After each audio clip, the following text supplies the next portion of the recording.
Heidi-ho, and welcome back to IndustryBroadcast.com for audio article number 85. Today's article is written by Mr. Chris Bateman, who is a game designer and writer best known for his work on the games Discworld Noir and Ghostmaster, founder and director of the game design and narrative consultancy company International Hobo, located at ihobo.com. He is also the author of 2 science fiction novels, co-author of 21st Century Game Design, published in 2005, which discusses the topic of game design in the context of player needs and play styles, as well as the editor of Game Writing Narrative Skills for Video Games, for which he also contributed 2 chapters. Many of his articles on Industry Broadcast will appear, in modified form at least, in an upcoming book which he co-authored and edited, titled Beyond Game Design: 9 Steps Towards Creating Better Video Games by Charles Rivers Media. It will be available on March the 16th, 2009, so head over to Amazon.com and pre-order a copy today. Audio article number 85, titled The Complexity of Ludus, written by Chris Bateman and read aloud by Ryan Wienko on the 13th of March, 2009. The Complexity of Ludus. What is Ludus? What is a game? Are these 2 questions related? Is Ludus synonymous with rules? What is the relationship between the rules and the games, and must games expressly possess rules? Because of the flexibility of language, these questions might not possess absolute answers. In tackling Ludus, we have no choice but to indulge in philosophical discussions, because Ludus exists in the abstract realm of ideas and cannot be measured or otherwise objectively analyzed.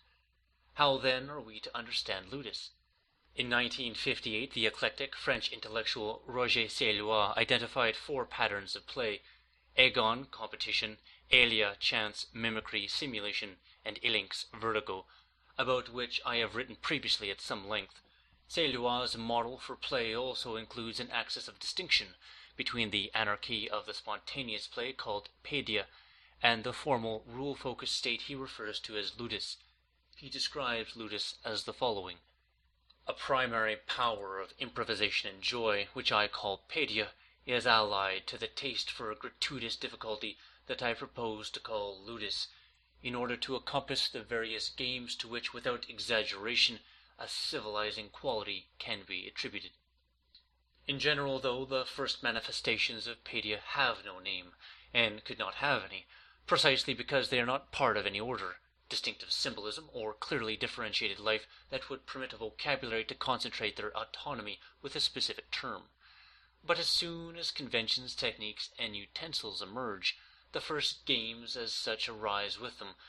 For example, leapfrog, hide-and-seek, kite-flying, teetotum, sliding, blindman's bluff, and doll play.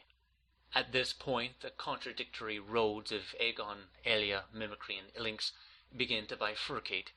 At the same time, the pleasure experienced in solving a problem arbitrarily designed for this purpose also intervenes, so that reaching a solution has no other goal than personal satisfaction for its own sake. This condition, which is ludus proper, is also reflected in kinds of games, except for those which wholly depend upon the cast of a die.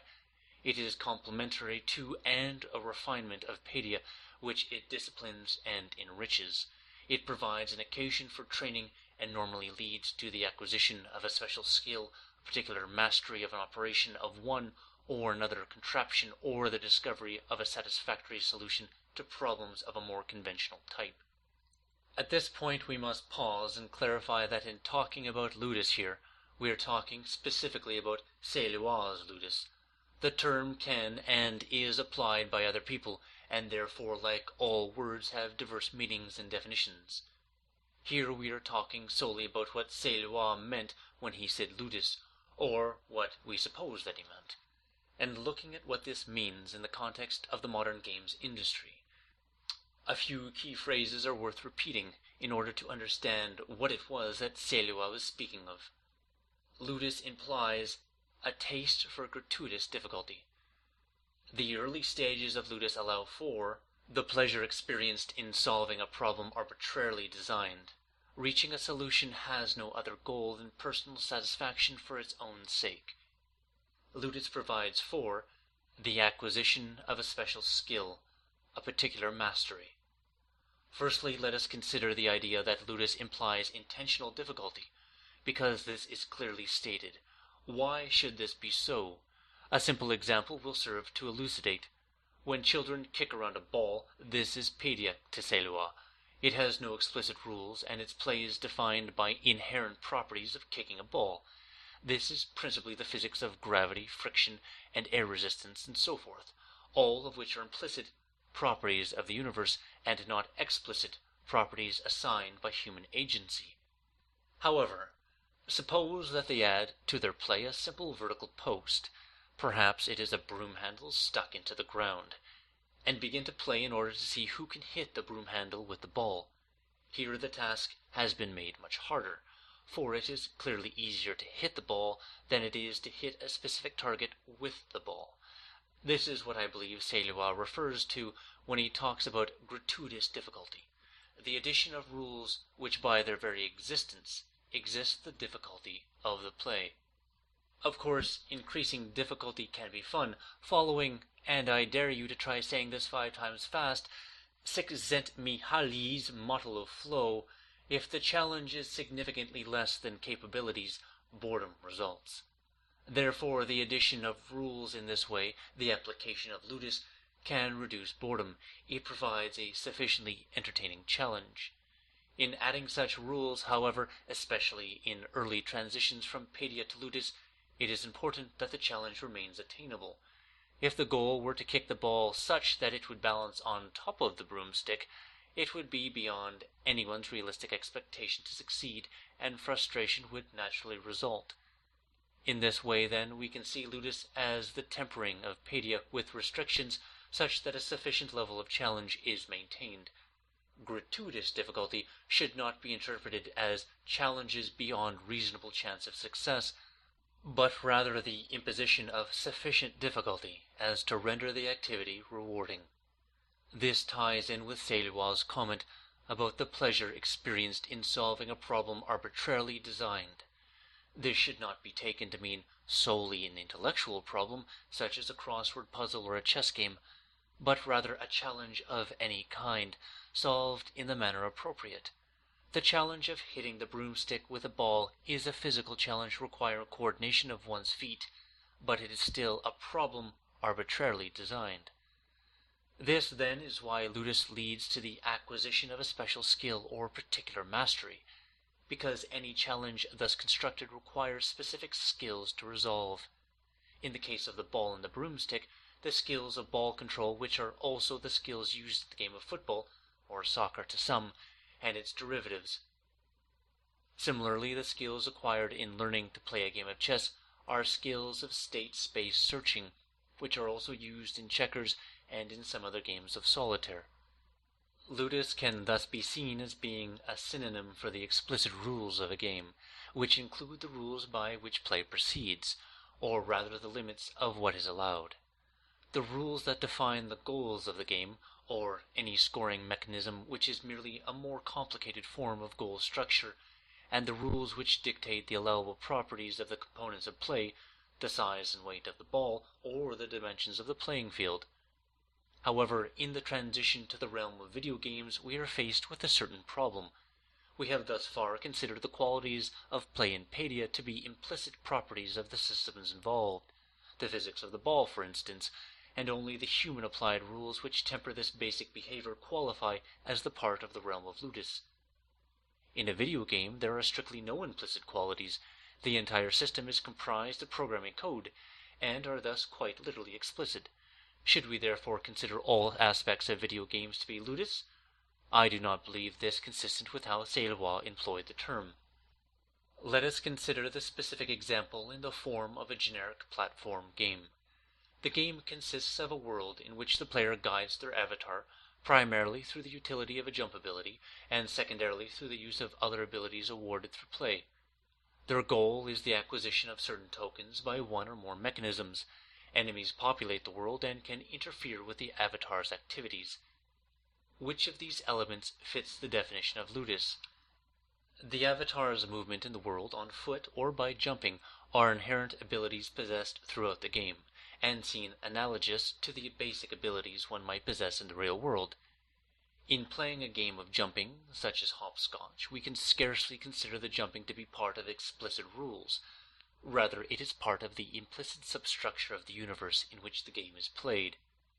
I contend that these basic avatar abilities are similarly part of the implicit substructure of the game world, that these abilities were defined by human agency during the development of the game is tangential. In discussing hopscotch, we did not need to turn to the discussion of God or natural selection in order to appreciate that jumping was an implicit property of the players. The secondary abilities gained are similarly considered. When a player interacts with a ball, they have new abilities as a consequence of the properties of the ball, but the addition of the ball would not normally be considered ludus. The only exception to this might be if the ball was acquired as a consequence of an imposed rule. For instance, the player must jump and balance upon a stool in order to earn the right to kick the ball. We are here in a strange middle ground, since we must consider whether the abilities gained are gained by rule or simply emerge as a consequence of the world. The goal and the resultant play of collecting tokens is the only element which we can unambiguously assign to rules, and hence to ludus. Here we see that the embodiment of gratuitous difficulty, for in the positions of the tokens the challenges have been laid out for the player to both find and to solve. The enemies are in a similarly ambiguous state as the secondary abilities. Should one consider these as implicit to the world, or explicit problems to overcome? In a real-world setting, a game involving, say, catching butterflies, would not consider the butterflies themselves to be a product of ludus, and the only ludic elements would therefore be any rules or restrictions applied, such as the rule that the person who collects the most butterflies wins. But on the other hand, if one were to consider a mechanical dog as a component in a game, perhaps the one that snaps at passers-by taking them out of the game, would we not consider this to be added difficulty and therefore a ludic element? What is apparent in this consideration of the specifics of a typical platform game is that the boundary between ludus, as Seylois defines it, and the game world is extremely subjective. We know, or believe we know, how the real world is comprised and behaves, at least to a degree sufficient to play within it, but in a game world the behavior is defined by the developers of the software. To consider abstractions of the game world as ludic elements is also to suggest that God, or something of the equivalent, contributed ludic elements to the universe. But these are not the purpose of these elements, such as gravity, but rather their inherent elements are co-opted to play because they exist. I wish to suggest, therefore, that we can choose to determine a distinction between the substructure of the game world, the physical laws of the world, and the infrastructure of the game rules, the rules of the game, or games played within the rules. This is a distinction between the nature of the game world and the nature of the ludus, or rules of the game. Sadly, we can never draw this line precisely, because the boundary between the structure of the game world and the rules of the games played within it are inherently ambiguous. But as Wittgenstein has suggested, many words in this sense, then, do not have strict meaning. But this is not a defect. To think that it would be like saying that the light of my reading lamp is no real light at all, because it has no sharp boundary. What does this mean for a highly abstracted game such as a turn-based strategy? Here the substructure of the game world is unlike the substructure of the real world. It consists, for instance, of a series of squares or hexes, within which the components of the game are capable of moving about. Furthermore, are we to consider the properties of the individual units to be originating in ludus, or in the game world itself? Since the individual units have natural properties, and these properties do not in themselves appear to compromise problems arbitrarily designed, we might be tempted to exclude these from ludus. But in point of fact, the units in such a game can be seen as representing problems arbitrarily designed. After all, in a game of chess, do the problems inherent in each move not originate in the properties of the pieces? Games of this style, therefore, such as chess, turn-based strategy games, non-real-time CRPGs, game-like simulations, and so forth, should be considered highly ludic in nature. Their world is defined in a fashion in which it is much harder to separate the game world from the game rules, the ludus, and therefore we can choose to consider these to be wholly ludic in their construction. What then makes the world of the platform game so different? I contend it is that the world resembles the world of our everyday experience, and as such we interpret those elements of the world which most strongly resemble the world of our experience as being part of the substructure of the game world. Why should we make such distinctions? Because in Padia we play freely because we subconsciously accept the properties of everyday life, such as movement, jumping, and gravity. And even in a game world we can accept these things subconsciously if they resemble that with which we are most familiar. We will never entirely eliminate the subjective element in distinguishing between the framework of the game world and the ludus of the game, but in tying the game world to the expectations for which they are biologically pre-programmed to accept, we can at least minimize the need to debate the boundary conditions. The behavior of a car in a racing game can be considered substructural because it follows our expectation, while the conditions of the race itself are ludic. The behavior of any unit in a strategy game is ludic because we must always learn explicitly what the behavior might be. We can never imply it. Note here that the understanding of the behavior of a car is a cultural artifact, and not universal, which further underlines the subjectivity at the core of this distinction. Ludus, therefore, in Seylois' sense, is a measure of artificial complexity, and therefore of imposed challenge and difficulty. The more ludic a game, the more complex its components and the more learning is implied, and the more difficult the play of the game. The more ludic a game, the more and different skills that might be learned, and perhaps, too, the more intrinsic to the game these skills become. When one masters a strategy game, one learns nothing of what is required to play a first-person shooter, and vice versa, although of course the ludic elements of the continuum of games is so interpreted as to provide more crossover than might perhaps be expected. To give a more specific example, learning the power sequences for a specific Pokemon provides no benefit when you play a different CRPG, despite the fact that there are considerable crossover in the basic mechanics of any given CRPG. The ludus that defines each Pokemon is specific to a Pokemon game. The least ludic games are therefore those whose substructure is most akin to our conventional reality, and the most are those who are comprised of many layers of rules and structures. We might therefore consider the platform game to be quite low on the ludic scale, with the first-person shooter perhaps being similarly light in its ludic components, while a CRPG is relatively high upon the ludic scale, and a typical strategy game higher still. Real-time strategy games lurk in the middle ground, being highly ludic, but less complex than turn-based strategy games, which disappear in the esoteric realm of their own construction. And what about sporting games? These are highly ludic, but the barrier of learning their peculiar rules is usually mitigated by the fact that those that play the video game versions are generally fully cognizant of these rules. Since we have been unable to eliminate the subjective effects of culture, one must be tempted to place these lower down the ludic scale than CRPGs and strategy games, since the rules of these games are practically a cultural inheritance. In this, as in any discussion of ludus, there is sufficient subjectivity as for debate to be both possible and simultaneously quite unlikely to be productive.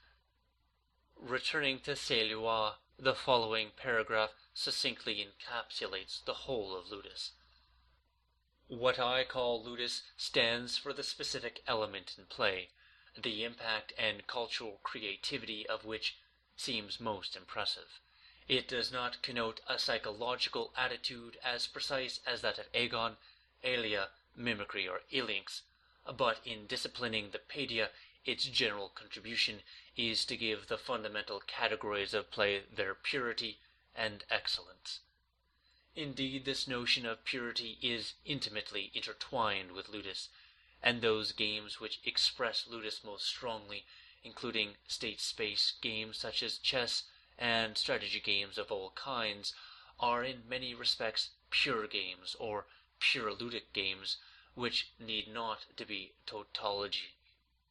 They barely contain the capacity for paedia at all, because they have no game world substructure, and it is here in the implicit components of a world that paedia thrives. They are so far up the ludic scale as to be all but incapable of paedia. Ludus, as described by Saint-Lois, is the measure of the complexity of a game system, and the challenges and difficulties inherent to those systems. Ludus refers to rules, and also to those abstract properties of systems which function as rules in defining the extent and nature of the interactions possible within the game space.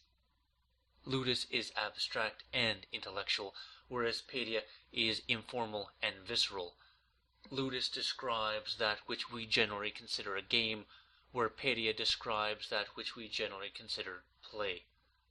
Video games can encapsulate both ends of this continuum.